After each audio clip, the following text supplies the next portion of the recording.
আল্লাহ রাব্বুল আলামিন বলেন, ইন্নাল্লাহা ইনদাহু ইলমুস সাআ ওয়া ইউনাজ্জিলুল গায়সা ওয়া ইয়া'লামু মা ফিল আরহামি ওয়া মা তাদরি নাফসুম মাযা তাকসিবু গাদা ওয়া মা তাদরি নাফসুম বিআইয়ি আরদিন তামুত ইন্নাল্লাহা আলীমুন খাবীর। আল্লাহ রাব্বুল আলামিন সূরা লোকমানের শেষের আয়াতে কারিমার ভিতরে সুন্দর করে জানাই দিয়েছেন, ইন্নাল্লাহা ইনদাহু ইলমুস সাআ, নিশ্চয় কিয়ামতের জ্ঞান দুনিয়ার কোনো মানুষের কাছে নাই। এই পৃথিবী একদিন ধ্বংস হয়ে যাবে, কিয়ামত সংঘটিত হয়ে যাবে। কবে কিয়ামত হবে দুনিয়ার কেউ জানে না, এমনকি আমার নবীজিও জানে না। সুতরাং এই কিয়ামত কবে হবে এই জ্ঞান শুধুমাত্র কেবলমাত্র কার কাছে আছে? আরো জোরে বলেন। এটা হলো এক নম্বর বিষয়। দুই নম্বর ওয়া ইউনাজ্জিলুল গায়সা, দুই নম্বর বিষয় হলো আসমান থেকে কোন সময় বৃষ্টি আল্লাহ নাজিল করবেন এই খবরটাও দুনিয়ার কেউ জানে না, শুধুমাত্র আল্লাহ ছাড়া। আল্লাহ এটার খবর জানেন। তিন নম্বর ওয়া ইয়া'লামু মা ফিল আরহাম, মায়ের পেটের ভিতরে সন্তানটা কি হবে, এই সন্তান ছেলে হবে নাকি মেয়ে হবে এটাও দুনিয়ার কেউ জানে না, এই খবরটা শুধুমাত্র আল্লাহ জানে। আর যদিও আমাদের সমাজের ভিতরে অনেক সময় আমরা দেখতে পাচ্ছি অনেক মা বোনদের গর্ভবতী হয়ে গেলে, মা বোনদের পেটের ভিতরে বাচ্চা আসলে এই বাচ্চা পরীক্ষা নিরীক্ষা করার পরে বোঝা যায় এটা ছেলে হবে নাকি মেয়ে হবে। তবে এই বাচ্চাটা যখন 3 মাস 4 মাস বয়স হয়, এই 3 মাস বয়সে কিন্তু কোনো ডাক্তার বলতে পারে। সুতরাং এই খবর কে জানে? আল্লাহ জানে। আল্লাহ বলেন, ওমা তাদরি নাফসুম মাযা তাকসিবু গাদা, আগামীকাল আপনি কি করবেন, আগামীকাল আপনি কি খাবেন, আগামীকাল আপনি কোথায় যাবেন এটাও আপনি বলতে পারবেন না। এই খবরটাও যিনি জানেন তিনি কে?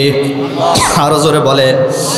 এরপরে আল্লাহ বলেন, ওমা তাদরি নাফসুম বিআইয়ি আরদিন তামুত, মানুষের কোন স্থানে কোন জায়গায় মৃত্যু হবে এই মৃত্যুর খবর দুনিয়ার কেউ জানে না।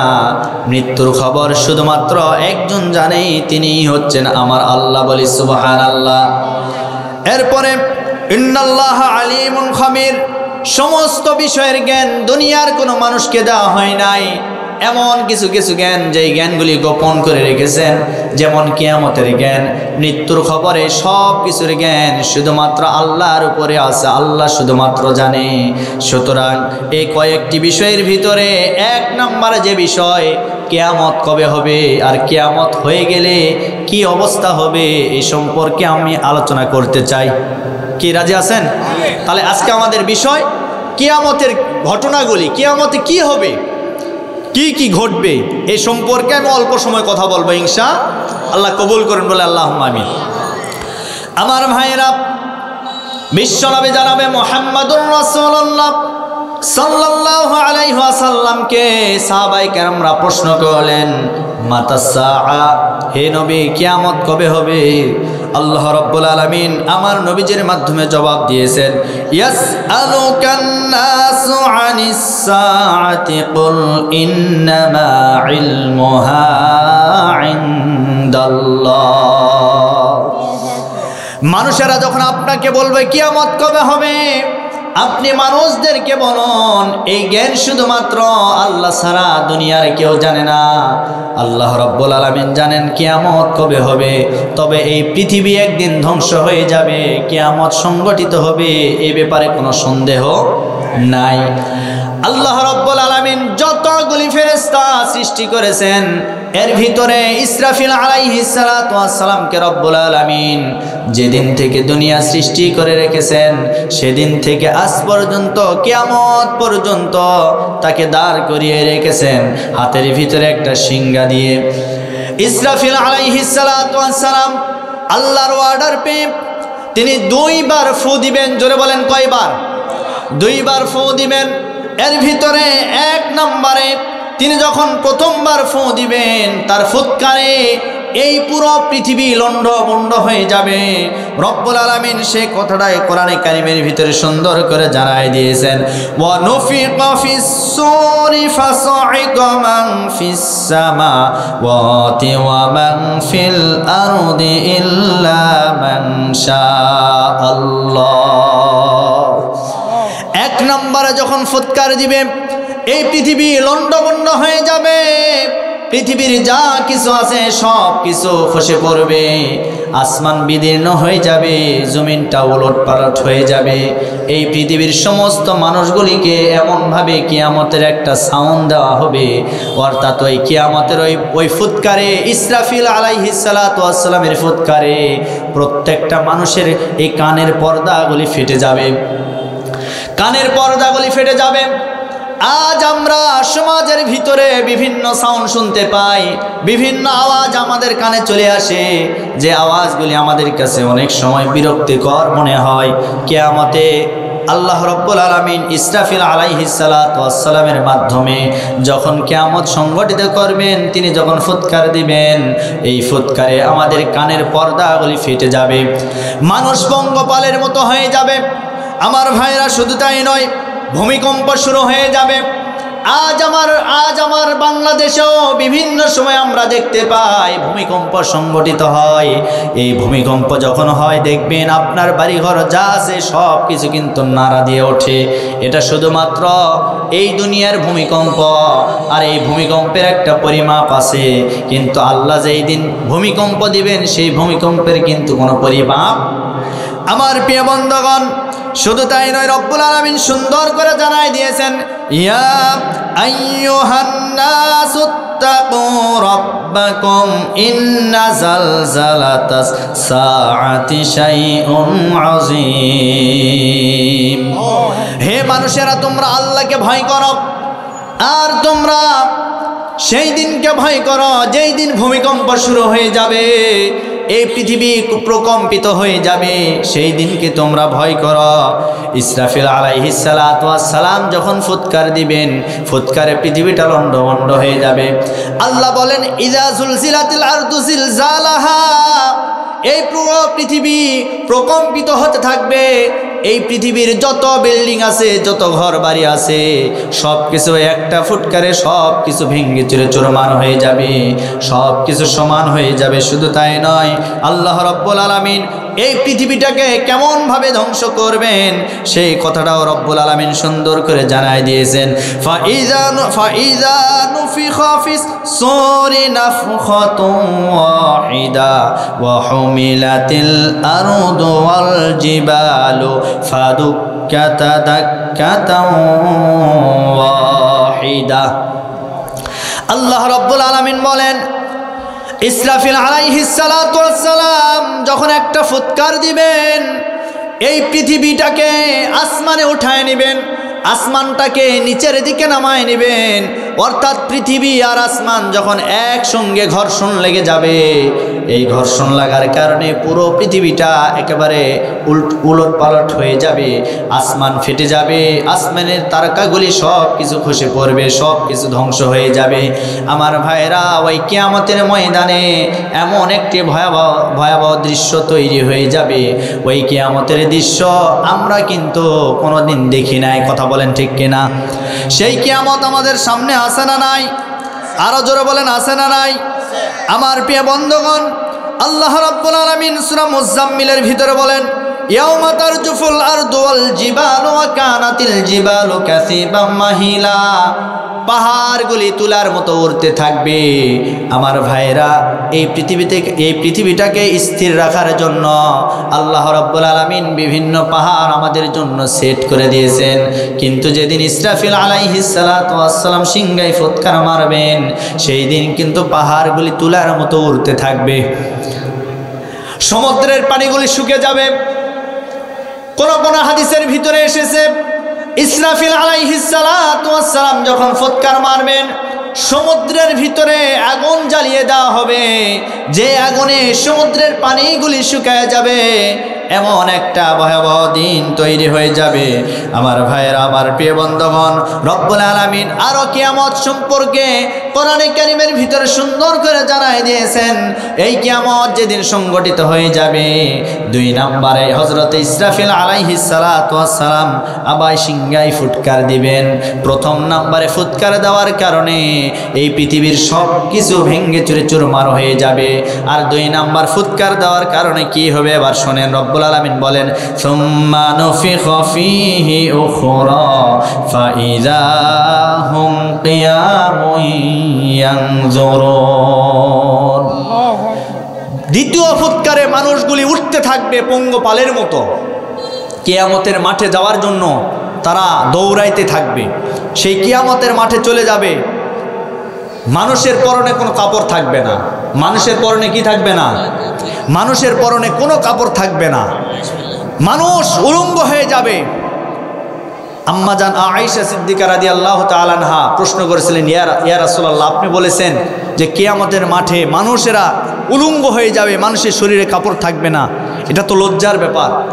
নবীজি বললেন, আয়েশা দেখো, কিয়ামতের ময়দান এমন একটা ময়দান তৈরি হবে যে ময়দানে মানুষের শরীরে কাপড় থাকবে না। কেন থাকবে না জানো? মানুষের চিন্তায় পেরেশান হবে, নিজের চিন্তায় মানুষ পেরেশান হয়ে যাবে, অন্যের দিকে তাকানোর কোনো সুযোগ পাবে না। আল্লাহু আকবার।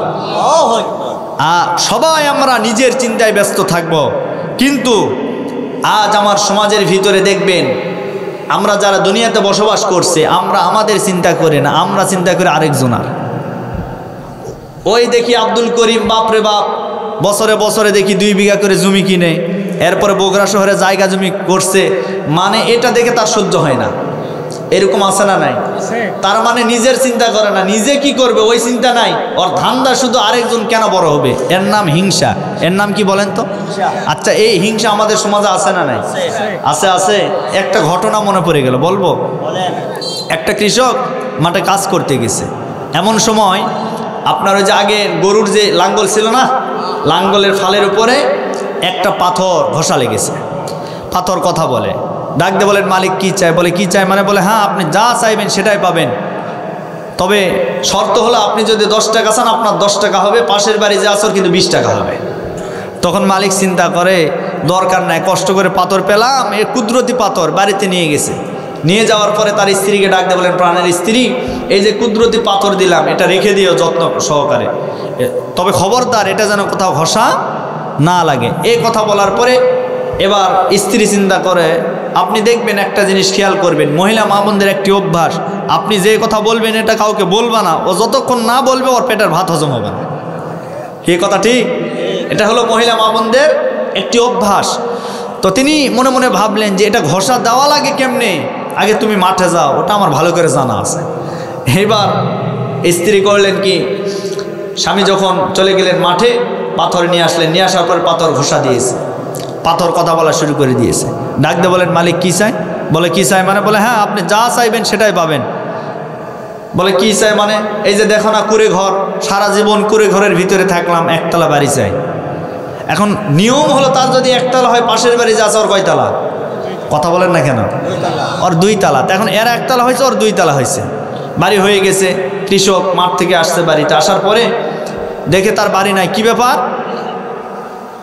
সামান্য আমার কুড়ে ঘর ছিল, সেটা আবার বিল্ডিং হয়ে গেল কেমনে? বাড়ির ভিতর ঢুকছে, ঢোকার পরে স্ত্রীকে ডাক দিয়ে বলেন, স্ত্রী খবর কি? খবর কি মানে আল্লাহর শুকরিয়া আদায় কর। আচ্ছা, আল্লাহর শুকরিয়া আদায় করলেন। বলেন ঘটনা কি তাই বলো। বলে ওই যে আপনি পাথর দিয়েছিলেন, ওই পাথরটা ঘষা দিয়েছি, এখন কথা বলা শুরু করে দিয়েছিল। আমাকে বলে আমি যা চাইবো সেটাই দিবে, আমি চেয়েছি একতলা বাড়ি হয়ে গেছে। তখন কৃষক মাথায় হাত দিয়ে বলে, সর্বনাশ, তুমি আমার সবচেয়ে বড় ক্ষতি করছো। বলে কেন? আমি কেন ক্ষতি করলাম? বলে, হ্যাঁ, তুমি কি জানো আমাদের একতলা বাড়ি হয়েছে, পাশের বাড়ি যা আছে ওর 2 তালা হয়েছে। যাক, যা করবার করেছো, পাথর কোথায় নিয়ে আসো।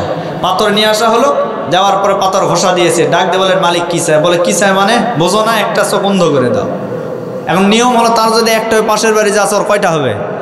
ওর 2টা হবে। এখন এর একটা চোখ বন্ধ, ওর 2টা, এর ধান্দা একটা চোখ দিয়ে আমি করে খেতে পারবো, আর পাশের বাড়ি যা আছে ওর 2টা অন্ধ হলে ওই কিছু দেখতেও পারবে না, করতেও পারবে না। এর নাম হিংসা। এর নাম কি? আরো জোরে বলেন। সমাজের ভিতরে দেখবেন রিক্সা চালক, ভ্যান চালকের ছেলে যদি একটু পড়াশোনা করে, বেন্নার বেটার আবার দেখো না কে স্কুল পর্যন্ত গেছে, ওর ও পর্যন্ত শেষ, ও কলেজে যেতে পারবে না। আবার যখন কলেজে যাবে তখন আবার বলে কি জানেন, বলে দেখছি ও কলেজ ইন্টারমিডিয়েট পর্যন্ত অনার্স মাস্টার্স করতে পারবে না। আবার যখন অনার্সে ভর্তি হবে, অনার্স পাস করছে, করার পর ওই হিংসুক আবার বলে কি জানেন, দেখছি ও অনার্স মাস্টার্স করবে কিন্তু চাকরি হবে না। আবার যখন চাকরি হয় তখন আবার হিংসুক বলে যে দেখছি ওগুলা চাকরি হবে ঠিক কিন্তু বেতন ভালো পাবে না। মানে ওর ধান্দা শুধু হিংসা। এই হিংসা আর সমাজে নাই, কথা বলেন না কেন? আছে, মানে আমাদের ভিতরে আছে।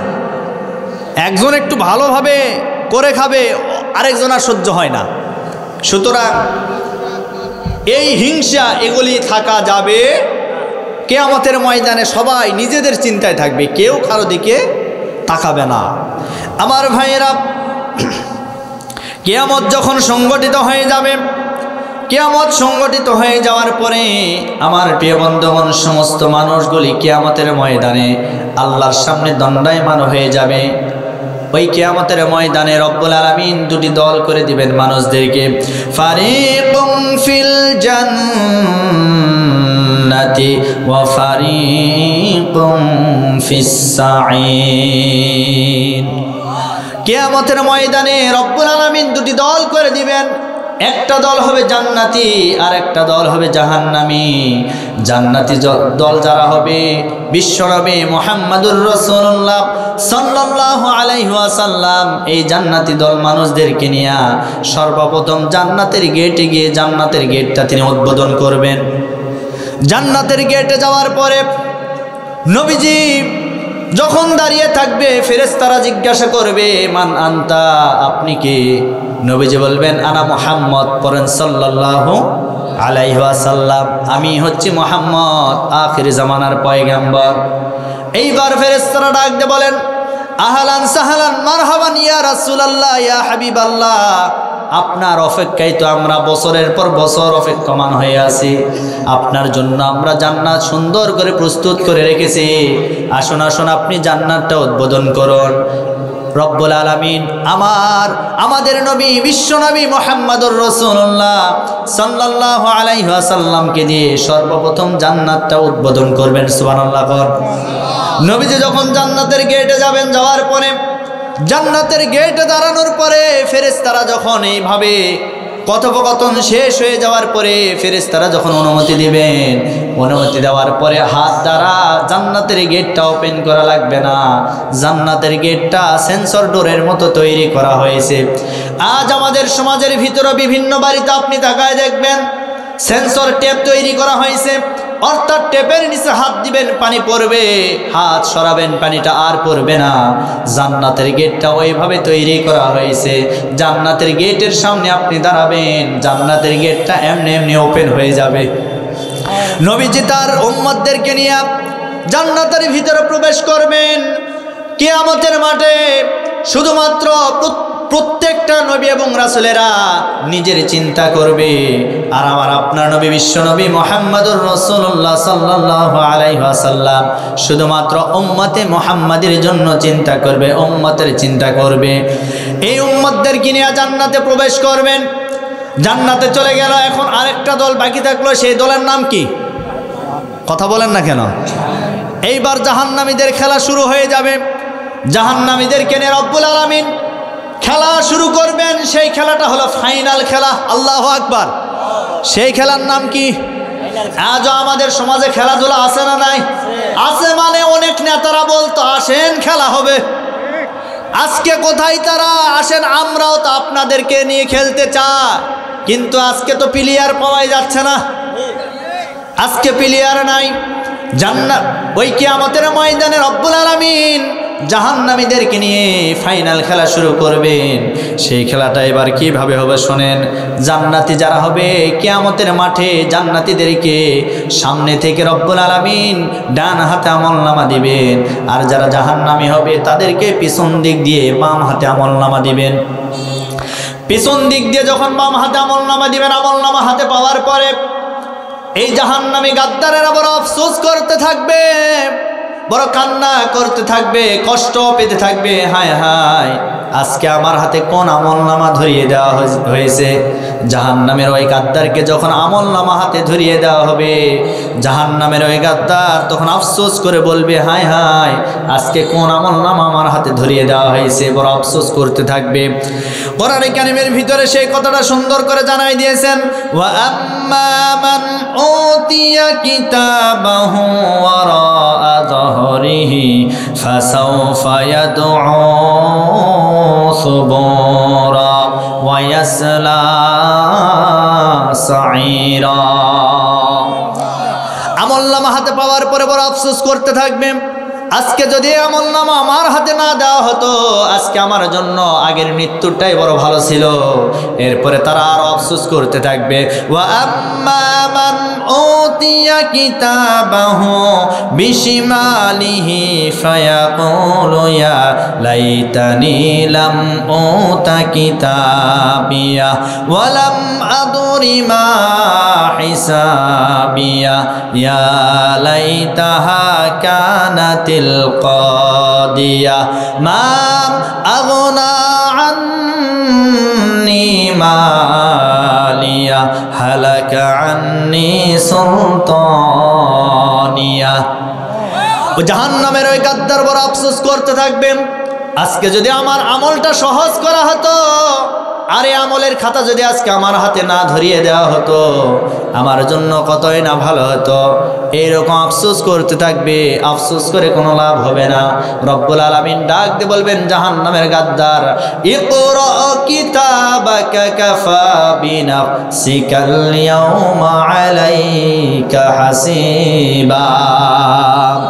জাহান্নামের ওই গাদ্দারকে বলা হবে, আজকে তোর আমলনামা তুই নিজেই পাঠ কর, আজকে কাউকে পাঠ করা লাগবে না, আজকে তোর আমলনামা তুই নিজেই পাঠ কর।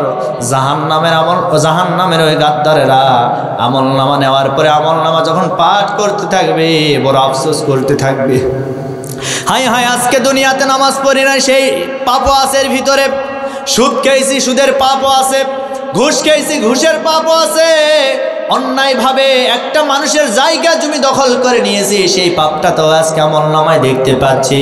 এমনকি অন্যায়ভাবে ইসলামী আন্দোলনের নেতা কর্মীদেরকে আমরা মিথ্যা মামলা দিয়ে জেলখানায় বন্দি করেছিলাম, সেই পাপটা তো আমলনামায় আছে। কথা বলেন না কেন? সব কিছু থাকবে। অযথা মিথ্যা মামলা দিয়া যারা আলিমদেরকে হয়রানি করত, এই সমস্ত মানুষগুলি কিয়ামতের ময়দানে সবাই জাহান্নামে চলে যাবে।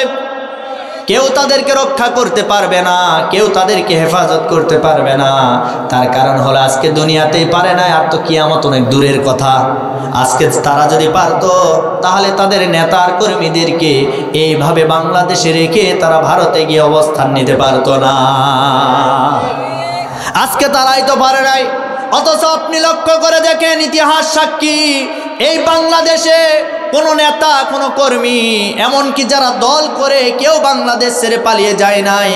আমি আপনাদেরকে একটি কথা বলতে চাই, আমাদের ইসলামী আন্দোলনের একজন নেতা শহীদ মীর কাসেম আলী, তিনি যখন বাহিরে ছিলেন, বাহিরে থাকা অবস্থায় তাকে যখন ফোন করা হলো, স্যার আপনি দেশে আসবেন না, তার কারণ হলো আপনার নামে মিথ্যা মামলা হয়ে গেছে, আপনাকে যুদ্ধ অপরাধী বানানো হয়েছে, অযথা আপনি দেশে আসবেন না। তার কারণ আমাদের অনেক নেতা কর্মীদেরকে গ্রেফতার করে জেলখানায় বন্দি করা হয়েছে, সুতরাং আপনিও আসলে আপনাকে গ্রেফতার করে জেলখানায় বন্দি করা হবে। তখন তিনি জবাব দিয়েছিলেন, আমি কি যুদ্ধ অপরাধী ছিলাম? বলে না, আপনি তো ছিলেন না। যেহেতু আমি যুদ্ধ অপরাধী ছিলাম না, অযথা কেন মিথ্যা মামলা নিয়ে বাহিরে থাকবো? অতএব আমি দেশেই চলে যাব, যদিও আমার ফাঁসি হয়, হোক, কোনো অসুবিধা। আল্লাহু আকবার। নেতা তো তাদেরকে বলা হয়, কথা বলেন ঠিক কিনা? নেতা তো তাদেরকে বলা হয় যারা জীবনের মায়া করে না, যারা কখনো তাদের সম্পদের মায়া করে না, তারা শুধুমাত্র দেশকে ভালোবাসে, দেশের পক্ষে থাকে, ইসলামকে ভালোবাসে, ইসলামকে যারা বিজয় করতে চায়, তারাই তো হলো আসল প্রকৃত নেতা। সুতরাং তাদের পক্ষে থাকতে হবে।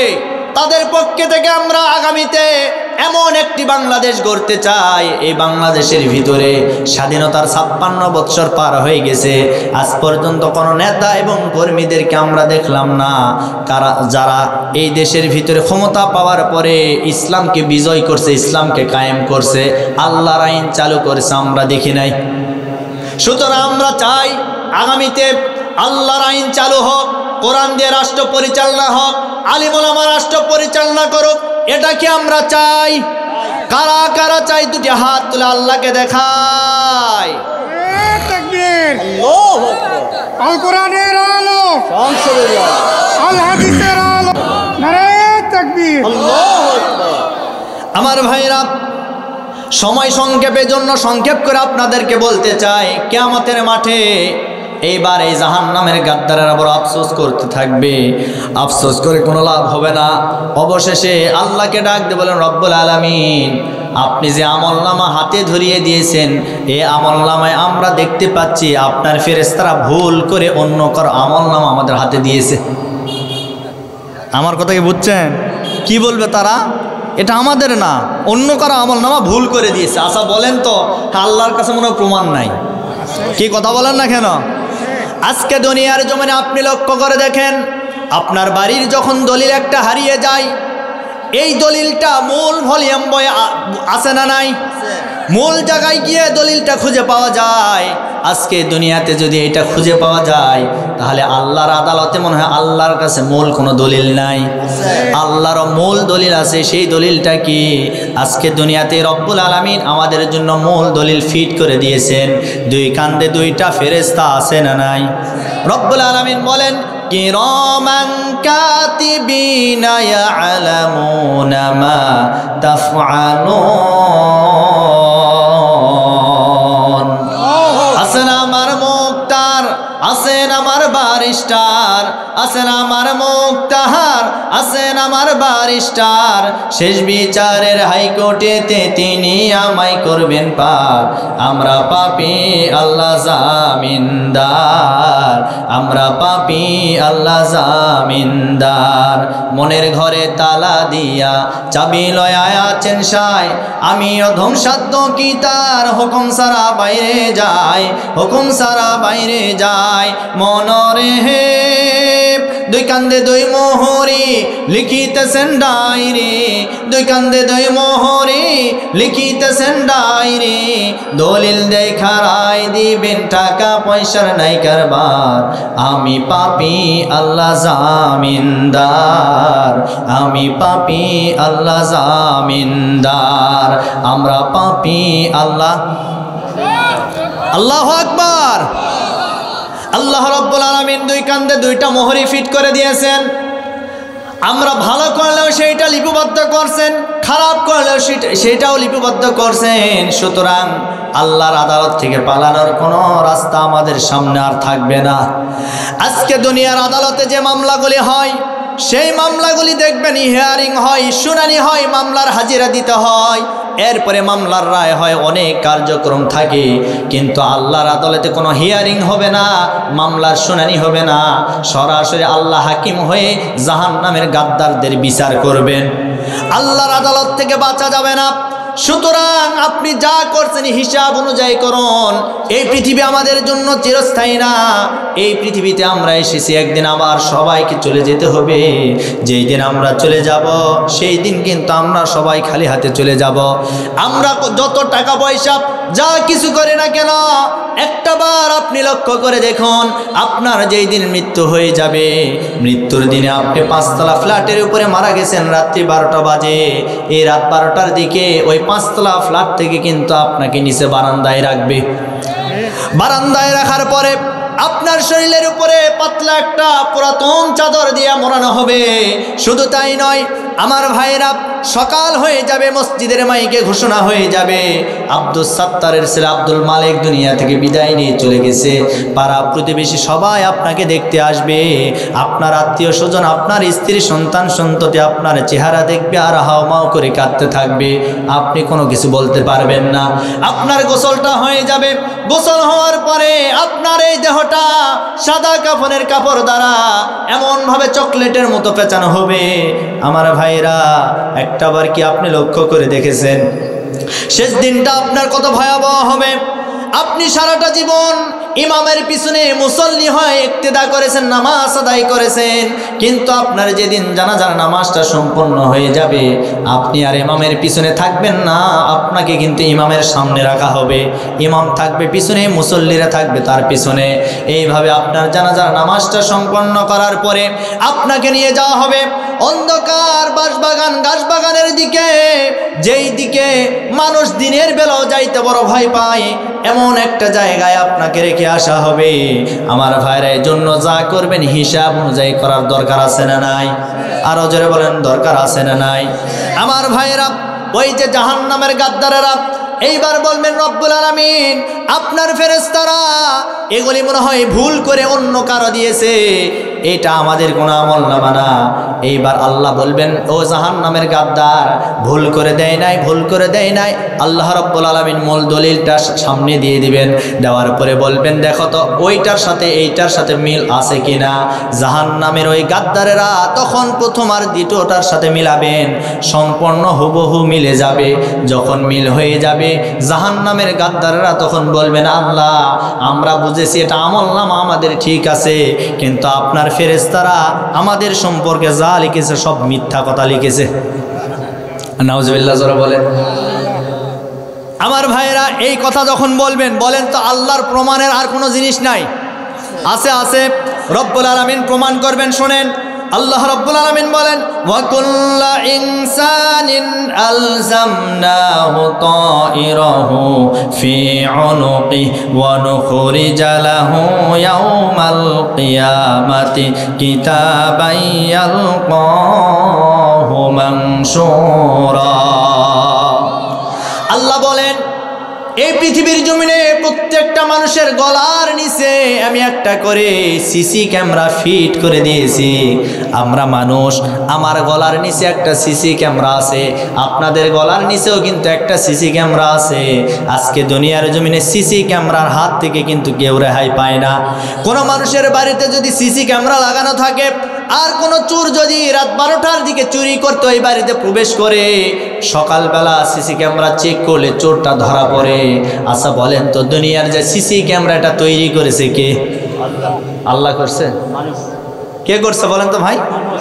এটা মানুষ করছে।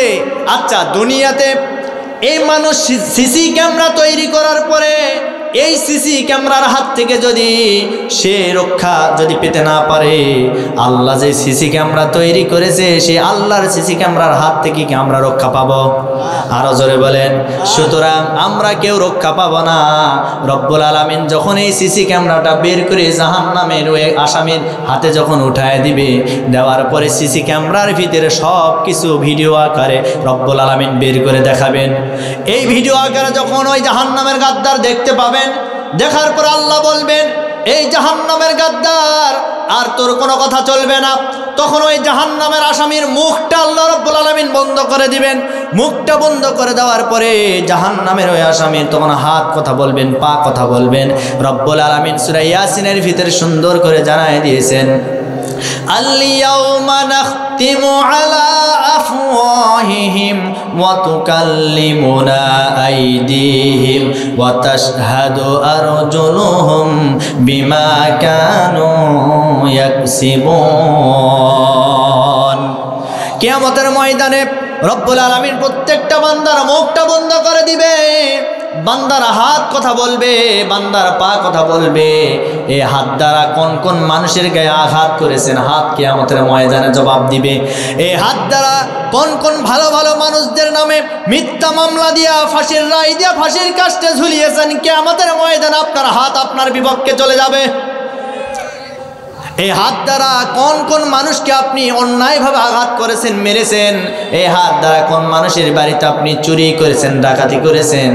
আজ আমাদের সমাজের ভিতরে চুরি ডাকাতি কম না বেশি? আরো জোরে বলেন। আহারে 5 আগস্টের পর এখন বাংলাদেশে যা শুরু হয়ে গেছে, এমন কোন রাস্তাঘাট নাই যে রাস্তা এখন নিরাপদ অবস্থায় আছে। প্রত্যেকটা রাস্তাঘাটে সকল জায়গায় চুরি ডাকাতি শুধু বাড়তে আছে, বাড়তে আছে। আমার বাড়ি জয়পুরহাটে, আমাদের কালাই থানার ভিতরে একটি ঘটনা আপনাদেরকে বলতে চাই। এই তো 20 থেকে 25 দিন পূর্বের একটি ঘটনা। একটা বাড়িতে চোরেরা ডাকাতেরা এসে বাড়ির সব কিছু চুরি করে নিয়ে যাচ্ছে। কিন্তু ওই বাড়ির ভিতরে এই চোরেরা যখন ঢুকেছে, ঢোকার পরে মানুষ অল্প ছিল। এখানে দুইটা মহিলা মানুষ ছিল, একটা মা আর একটা মেয়ে। মেয়েটা যুবতী হওয়ার কারণে এই চোরের বাচ্চারা, এই ডাকাতের বাচ্চারা ওই মেয়েটাকে ধর্ষণ করে উলঙ্গ করে তাকে বাড়িতে রেখে গেছে। এর চাইতে বর্বর অসভ্য আর কোনো কাজ হতে পারে? কথা বলেন।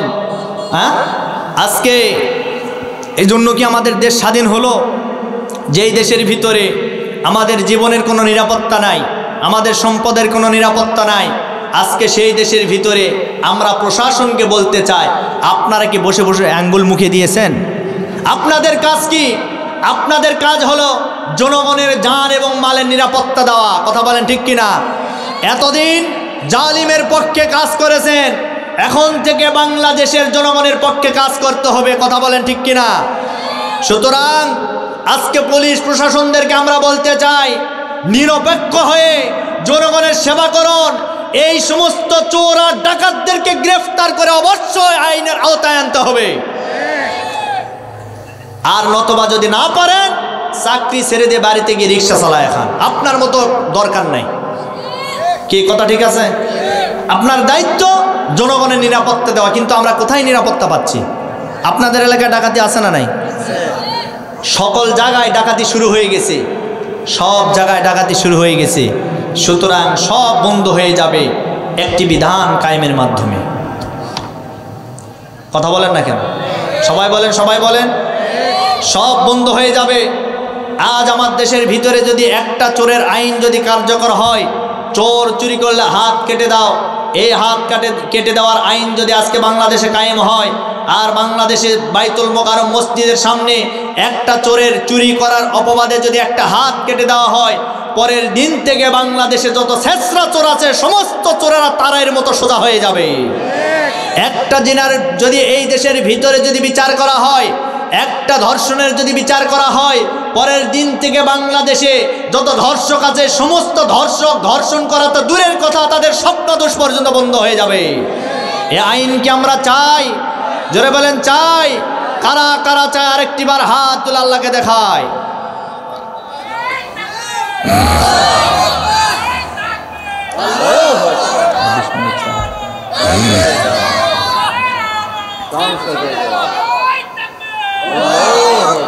শোনেন, একটি কথা শোনেন, নবীজির হাদিস।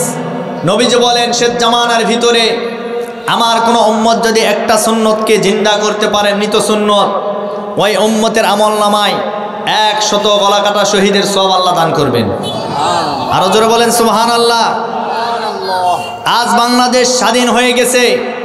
এই স্বাধীনতার পর থেকে আজ পর্যন্ত বাংলাদেশে আমি লক্ষ্য করে দেখেছি, নবীজির সব সুন্নত আমাদের সমাজে আছে। যেমন মুখে দাঁড়িয়ে রাখা সুন্নত আছে, মাথায় টুপি দেওয়া সুন্নত সেইটাও আছে, পরনে জুব্বা পরা পাঞ্জাবি পরা সুন্নত সেইটাও আছে, সালাম দেওয়া সুন্নত সেইটাও আছে। কম বেশি সব সুন্নত আমাদের সমাজে আছে। কিন্তু একটা সুন্নত আমরা এই মুহূর্তে দেখতে পাচ্ছি না। আমার নবীজি 10টি বছর মদিনার রাষ্ট্র কায়েম করে সেই রাষ্ট্রে কোরআন দিয়ে সমাজ পরিচালনা করেছে, শাসন করেছে। এইটাও সবচাইতে বড় সুন্নত। কথা বলেন ঠিক কিনা? সুতরাং অনেক সুন্নত আপনারা পালন করেছেন। আগামীতে একটা সুন্নত পালন করার জন্য যার যা আছে সব কিছু নিয়ে মাঠে ময়দানে থাকতে হবে। আপনারা কি রাজি আছেন? শুধুমাত্র খাবারের পরে মিষ্টি খাওয়া সুন্নত, এই সুন্নত পালন করবেন, আর কোরআন দিয়ে সমাজ চলুক এই সুন্নত পালন করবে না। অনেক হুজুরেরাও আমরা দেখেছি এই সুন্নত পালন করতে চায় না, কারণ পালন করতে গেলে পিঠের উপরে তাদের বিভিন্ন ধরনের হামলা মামলা চলে আসবে। কথা বলেন ঠিক কিনা? ইসলামী আন্দোলনের নেতা এবং কর্মী যারা সৈনিক হবে, এরা কোনো মামলাকে ভয় করবে না, হামলাকে ভয় করবে না। এরা শুধুমাত্র এক আল্লাহকে ভয় করবে। আমরা বলতে চাই, আমাদের উপর যত বিপদ আসুক, যত ঝড় আসুক, যত মামলা হোক, যা কিছু হোক না কেন, আমরা আছি, থাকবই মৃত্যু পর্যন্ত। বাতিলের কাছে মাথা নত করতে রাজি না আমরা। যাসে মর সব নিয়ে যাও, ঈমান আমার নিও না। আল্লাহু আকবার। যাসে মর সব নিয়ে যাও, ঈমান আমার নিও না। ঈমান সারা ও গো প্রভু মরণ আমায় দিও না, যাসে মর সব নিয়ে যাও, ঈমান আমার নিও না। খাব্বাবেরি খাঁটি ঈমান পড়ে গেল দেহটা, সেই ঈমানটা রক্ষা করতে নিঃস্ব হলো জীবনটা। সেই ঈমান এত দামি জাহিলরা বোঝে না, যাসে মর সব নিয়ে যাও, ঈমান আমার নিও না। ঈমান সারা ও গো প্রভু মরণ আমায় দিও না, যাসে মর সব নিয়ে যাও, ঈমান আমার নিও না, ঈমান আমার নিও না, ঈমান আমার নিও না। আমিন কোন? আরো জোরে বল আল্লাহুম্মা আমিন। সম্মানিত ভাইরা আমার, এইবার দেখেন এই জাহান্নামীদেরকে বলা হবে, ওই জাহান্নামীরা আজকে তোমাদের আর কোনো কথা চলবে না। জাহান্নামীদের মুখটা বন্ধ করে দেওয়া হবে, জাহান্নামীদের হাত কথা বলবে, জাহান্নামীদের পা কথা বলবে, এমনকি এই শরীরের ভিতরে যে চামড়া আছে এই চামড়া পর্যন্ত সেদিন কথা বলবে। আজকে এই চামড়াটাকে সুন্দর বানানোর জন্য কত দামি দামি ব্র্যান্ডের সাবান লোশন আমরা ব্যবহার করতেছি চামড়ার এই ত্বকটাকে সুন্দর করার জন্য। কিয়ামতের ময়দানে এই ত্বক কিন্তু আপনার বিপক্ষে সাক্ষী দিবে। এই ত্বক যখন আপনার বিপক্ষে চলে যাবে, জাহান্নামী ওই গাদ্দারদের বিপক্ষে যখন চলে যাবে, জাহান্নামের ওই গাদ্দারেরা চামড়াকে ডাক দিয়ে বলবেন, রে চামড়া, দুনিয়াতে তোকে সুন্দর করার জন্য কত দামি দামি ব্র্যান্ডের লোশন সাবান ব্যবহার করেছিলাম, আজকে তুই আমার বিপক্ষে কেন চলে গেলি জানতে চাই। ওই চামড়া কিয়ামতের ময়দানে ডাক দিয়ে বলবেন, রে জাহান্নামের গাদ্দার, আজকে তোর কোনো কথা চলবে না, তুই তো আমার রব না, তুই তো আমার আল্লাহ না। যিনি আমার আল্লাহ, যিনি আমাকে সৃষ্টি করেছেন, সে আল্লাহর পক্ষে তোর বিপক্ষে আজকে আমি কথা বলা শুরু করে দিয়েছি, আজকে তোর কোনো কথা চলবে না। জাহান্নামের ওই গাদ্দারের কথা বলা যখন বন্ধ হয়ে যাবে, জাহান্নামের গাদ্দার আর কথা বলতে পারবে না। রব্বুল আলামিন জাহান্নামী ফেরেশতাদেরকে তখন ডাক দিয়ে বলবেন, ও জাহান্নামের ফেরেশতারা, খুযূহু ফাগুল্লু সুম্মাল জাহিমা সাল্লু সুম্মা ফি সিলসিলাতিন যারউহা সাবউনা যিরাআন ফাসলুকু। আল্লাহ ওই জাহান্নামের ফেরেশতাদেরকে বলবেন, ও জাহান্নামের ফেরেশতারা, এই জাহান্নামের গাদ্দারদেরকে ধরো, এদের হাতে এদের পায়ে 70 হাত করে ডান্ডা বেড়ে লাগাও। আজকে দুনিয়ার জমিনে দাগি দাগি বড় বড় আসামিদেরকে আপনি লক্ষ্য করে দেখবেন, আদালত প্রাঙ্গণে তাদের হাতে তাদের পায়ে ডান্ডা বেড়ে লাগানো হয় কি হয় না? কিয়ামতের ময়দানে ওই জাহান্নামী গাদ্দারদেরকে হাতের ভিতরে পায়ের ভিতরে 70 হাত ডান্ডা বেড়ে লাগানো হবে। লাগানোর পরে রব্বুল আলামিন সুন্দর করে জানাই দিয়েছেন কি করা হবে। এবার শুনেন, ওয়াসিকাল্লাযীনা কাফারু ইলা জাহান্নামা যুমারা। জাহান্নামের একদল ফেরেশতারা সামন থেকে টানতে থাকবে, পিছনে আরেক দল ফেরেশতা ধাক্কা মারতে থাকবে। ওই জাহান্নামের গাদ্দারেরা ভয়ঙ্কর জাহান্নামের আযাব দেখে জাহান্নামের ভিতরে ঢুকতে চাইবে না। এইবার তাদেরকে হাঁকায়া হাঁকায়া ধাক্কা মারতে মারতে জাহান্নামে নিক্ষেপ করা হবে। জাহান্নামে যখন তারা চলে যাবে, জাহান্নামে যাওয়ার পরে জাহান্নামের আযাব আর গজব, জাহান্নামের কষ্ট তারা উপভোগ করতে থাকবে। আমার ভাইরা, আমরা কেউ জাহান্নামের আযাব গজব সহ্য করতে পারবো না। আজকে দুনিয়াতে আমরা যে আগুন জ্বালাই, এই আগুনের কালার লাল বর্ণের, আর জাহান্নামের আগুন কোন কালার হবে এবার শুনেন। নবীজি বলেন, আজকে দুনিয়ার এই আগুনের কালার লাল বর্ণের হবে, জাহান্নামের আগুন কিন্তু লাল বর্ণের হবে না। জাহান্নামের আগুনকে 3000 বৎসর উত্তাপ দেওয়া হয়েছে। 1000 বৎসর উত্তাপ দেওয়ার কারণে জাহান্নামের আগুন সাদা বর্ণ ধারণ করেছিল, আর 1000 উত্তাপ দেওয়ার কারণে জাহান্নামের আগুন কালো বর্ণ ধারণ, এরপরে লাল বর্ণ ধারণ করেছিল, আর 1000 বছর উত্তাপ দেওয়ার কারণে জাহান্নামের আগুন কালো বর্ণ ধারণ করেছে। আজকে ওই জাহান্নামের আগুনের কালার হবে কালো, অন্ধকার কালো। এই কালো জাহান্নামের ভিতরে ফেলে দেওয়া হবে। নবীজি হাদিস শরীফের ভিতরে আরো বলেন জাহান্নাম কত গভীরতা হবে। এবার শোনো, জাহান্নামের উপর থেকে কোনো মানুষ যদি একটা পাথর নিচের দিকে তার তলাটা স্পর্শ করার জন্য যদি একটা পাথর ফেলে দেয়, ওই পাথরটা উপর থেকে নিচ পর্যন্ত নামতে নামতে প্রায় 70 বছর সময় লেগে যাবে, এরপরে স্পর্শ করতে পারবে না। এত গভীরতা হবে জাহান্নাম।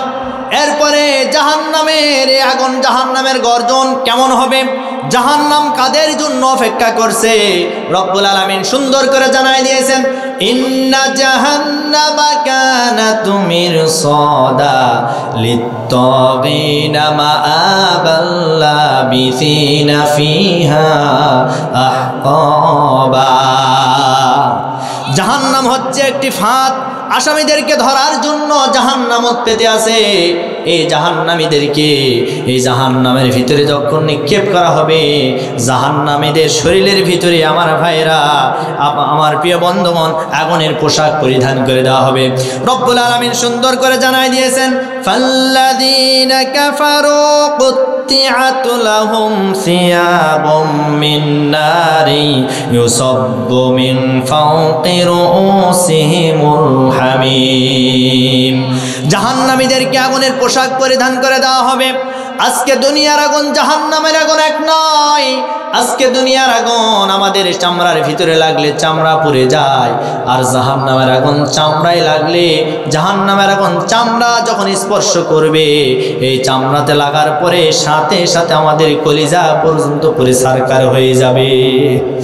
আমরা জাহান্নামের আগুন কেউ সহ্য করতে পারবো না। এই জাহান্নাম রেগে একেবারে ফেটে পড়বে, গোসা হয়ে যাবে। এই জাহান্নাম সম্পর্কে রব্বুল আলামিন সূরা মুলকের ভিতরে সুন্দর করে জানাই দিয়েছেন, ইযা উলকু ফিহা সামিউ লাহা শাহীকান ওয়া হিয়া তাফুর তাকাদু তামাইয়াজু মিনাল গায়দি কুল্লামা উলকিয়া ফিহা ফাওজুন সাআলাহুম খাযানাতুহা আলাম ইয়াতিকুম নাযীর قالوا بلى قد جاءنا نذير فكذبنا وقلنا ما نزل الله من شيء إن أنتم إلا في ضلال كبير। জাহান্নামের আগুন কত ভয়াবহ হবে, জাহান্নাম রেগে ফেটে পড়বে, জাহান্নামের ভয়াবহ এত তীব্র হবে। এই জাহান্নামীদেরকে যখন জাহান্নামের ভিতরে নিক্ষেপ করা হবে, জাহান্নামে যাওয়ার পরে জাহান্নামের এই গাদ্দারদেরকে জিজ্ঞাসিত করা হবে, আলাম ইয়াতিকুম নাদির, তোমাদের কাছে কি দুনিয়াতে কোনো সুসংবাদদাতা যায় নাই? দুনিয়ার জমিনে আমার জাহান্নামের আযাব আর গজবের ভয়ের কথা তোমাদেরকে কেউ শোনায় নাই? ওই জাহান্নামের গাদ্দাররা তখন বলবেন, হ্যাঁ অবশ্যই গিয়েছিল। ওই যে পলাশবাড়ি তারাপাড়া তাফসির মাহফিলে আইয়ুব আলী আনসারী এই জাহান্নামের কথা ভালোভাবে বলেছিল, কিন্তু আমরা এই কথাগুলিকে একবারে অবজ্ঞা করে চলাফেরা করেছিলাম, আর আমরা বলেছিলাম এই কথাগুলি সব মিথ্যা কথা, একটাও সত্য না। ক্বালু বালা কদ জাআনা নাযীর, তারা বলবেন অবশ্যই আমরা সেই দিন বলেছিলাম। কি বলেছিলাম? বালা কদ জাআনা নাযীর, আমরা বলেছিলাম অবশ্যই এই কথাগুলি সব মিথ্যা কথা, একটাও সত্য কথা না। বরং এমনভাবে আমরা বলেছিলাম তারা যা বলে সব মিথ্যা কথা বলে। আজ আপনি বাংলাদেশের দিকে লক্ষ্য করে দেখবেন, এমন কিছু সুবিধাবাদ জিন্দাবাদ মানুষ আছে যাদেরকে কোরআন হাদিসের সঠিক দলিল দিয়ে বুঝাইলেও তারা বুঝে না, ওরা ওদের নিজের উপরে অটল থাকে। কথা বলেন ঠিক কিনা? ওদেরকে কোরআন হাদিসের নির্যাস দিয়ে বুঝাবেন, এরপরেও বুঝতে চায় না। ওই যে বাপদাদার আমল থেকে মেনে আসছে ওইটাই তার কাছে বড়, কিন্তু আপনি কোরআন হাদিসের কথা বলবেন এটার সাথে তার কোনো ভ্রুক্ষেপ নাই। সুতরাং আমার ভাইরা, আমি আপনাদেরকে বলতে চাই, আমি যা বলছি এগুলি কি সব মিথ্যা না সত্য? সবাই বলেন, জোর হলো না?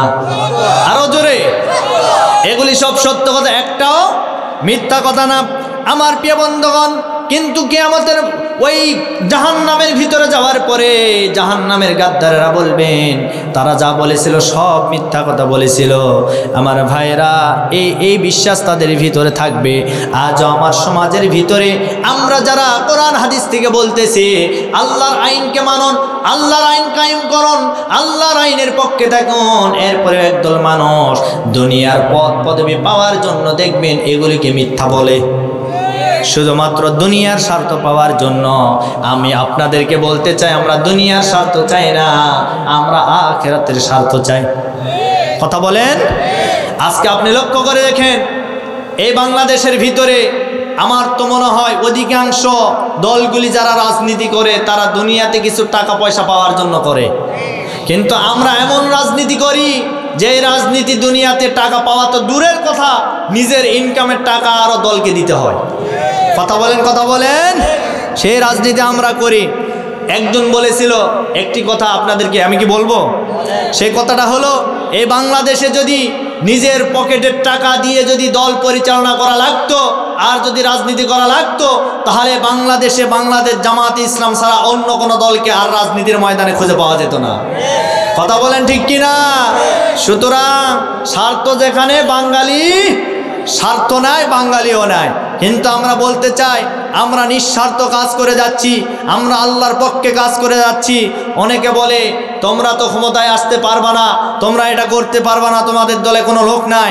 আমরা বলি আমাদের দলে যে কয়জন আছে এই কয়জনকে নিয়ে আমরা সামনে এগিয়ে যেতে চাই। কথা বলেন ঠিক কিনা? আমাদের দলের প্রয়োজন হয় না, আমাদের ইতিহাস, আমাদের ঐতিহ্য। আপনি লক্ষ্য করে দেখুন, বদরের প্রান্তরে 313 জন সাহাবীকে নিয়ে আমার ভাইরা, আমার নবীজি ওই জিহাদের ময়দানে যুদ্ধ করেছেন। জিহাদের ময়দানে 313 জন এই ঈমান দীপ্ত সাহাবীদের কারণে আমার প্রিয় বন্ধুগণ জিহাদের ময়দানে আল্লাহ যেভাবে বিজয় দান করেছেন। আগামীতে আমি বলতে চাই, যেহেতু বাংলাদেশ পরিষ্কার হয়ে গেছে, আগামীতে এই বাংলাদেশের ভিতরে আমরা দেখতে পাচ্ছি আগামীর যে সূর্য উদিত হবে, এই সূর্যটা হবে ইসলামের সূর্য। আগামীর পার্লামেন্ট হবে ইসলামের পার্লামেন্ট, কোরআনের পার্লামেন্ট। আগামীর দেশ হবে আলিম ওলামাদের দেশ। কথা বলেন ঠিক কিনা? এই দেশ আমরা কারা কারা দেখতে চাই? দুটি হাত তুলে আল্লাহকে দেখায়। লিল্লাহে তাকবীর, লিল্লাহে তাকবীর। আল্লাহ কবুল করুন সকলে পর আল্লাহুম্মা আমিন। সম্মানিত প্রিয় উপস্থিতি, আমার ভাইরা, আমরা অনেক কিছু দেখেছি। একটাবার দেখেন ইসলামকে আপনার রাষ্ট্রীয় মর্যাদায় ইসলামী দল হিসাবে আপনি রাষ্ট্র ক্ষমতায় দেখেন দেশটা কোন পর্যায়ে যায়। কথা বলেন ঠিক কিনা? আমরা একটাবার দেখি, সবাইকে তো দেখলাম, আমরা সবাইকে দেখেছি এই দেশের ভিতরে যারাই এসেছে অধিকাংশ সময় জনগণের উপর জুলুম করে। নির্বাচনের সময় সব কথা বলে, এ করব, সে করব, এইটা দিব, সেইটা দিব। নির্বাচিত হওয়ার পরে দেখে রডের বদলে বাঁশ ঢুকাইয়া দেয়। ঠিক আছে? আবার দেখবেন জনগণের টাকা আত্মসাৎ করে বেগম পাড়ায় বাড়ি তৈরি করে। আরে ভাই, এই জনগণের টাকার হিসাব একদিন আল্লাহর আদালতে আপনাকে দিতে হবে। কথা বলেন ঠিক কিনা? এজন্য আমার প্রিয় বন্ধুগণ, আমরা চাই ইসলাম রাষ্ট্রীয়ভাবে কায়েম হোক, আল্লাহর আইন চালু হোক, এটা আমরা চাই তো ইনশাল্লাহ। আল্লাহ যেন আমাদেরকে একটা বার দেখে মৃত্যুবরণ করার তৌফিক দান করেন। আরো জোরে বলেন। আমার ভাইরা, আমি আপনাদেরকে বলতেছিলাম জাহান্নামের এই গাদ্দারেরা জাহান্নামে যাওয়ার পরে জাহান্নামের আযাব আর গজব সহ্য করতে পারবে না। এক পর্যায়ে জাহান্নামের এই গাদ্দাররা পিপাসার্ত হয়ে যাবে, পিপাসার্ত অবস্থায় হয়ে যাবে। এই জাহান্নামেরা পানি খেতে চাইবে, পানি। আল্লাহ রাব্বুল আলামিন তাদেরকে খেতে দিবেন। কি খেতে দিবেন? দেখেন, লা ইয়াযুকুনা ফিহা বারদান ওয়ালা শারাবা। তাদের কেমন পানি খেতে দিবেন? একেবারে ফুটন্ত গরম পানি। যেই পানি খাওয়ার পরে তারা যখন মুখ দিয়ে পানিটা প্রবেশ করাবে, মুখ দিয়ে ঢুকবে, ঠিক এই পানি আবার পিছনের রাস্তা দিয়ে বের হয়ে যাবে। নারী ঘুরি যা আছে সব কিছু বের করে ফেলবে।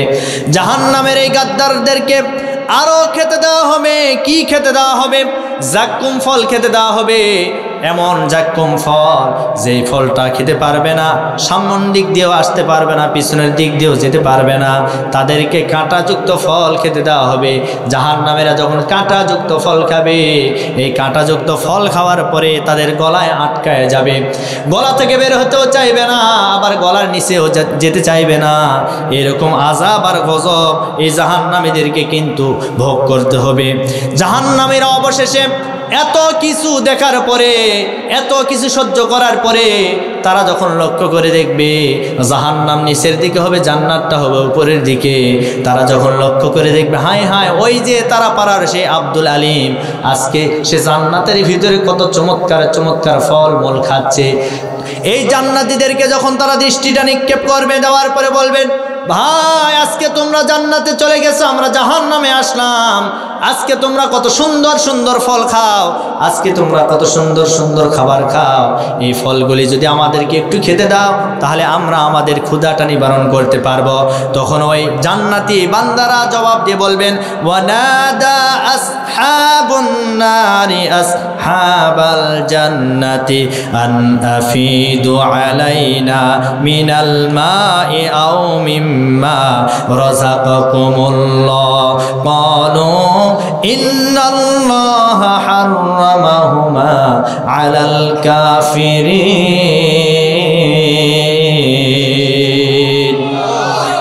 ওই জান্নাতীরা জবাব দিয়ে বলবেন আজকে তোমরা যে খাবারগুলি দেখতে পাচ্ছ, আল্লাহ তো এই জান্নাতি খাবারগুলি জাহান্নামীদের জন্য হারাম করে দিয়েছে, তোমরা এগুলি খেতে পারবে না, এইগুলির দিকে নজর দিয়ে কোনো লাভ নাই। কিন্তু আজকে আমরা বলতে চাই আমরা জান্নাতে আসলাম, তোমরা জাহান্নামে গেলে, এই জাহান্নামে যাওয়ার কারণটা কি আমরা একটু জানতে চাই।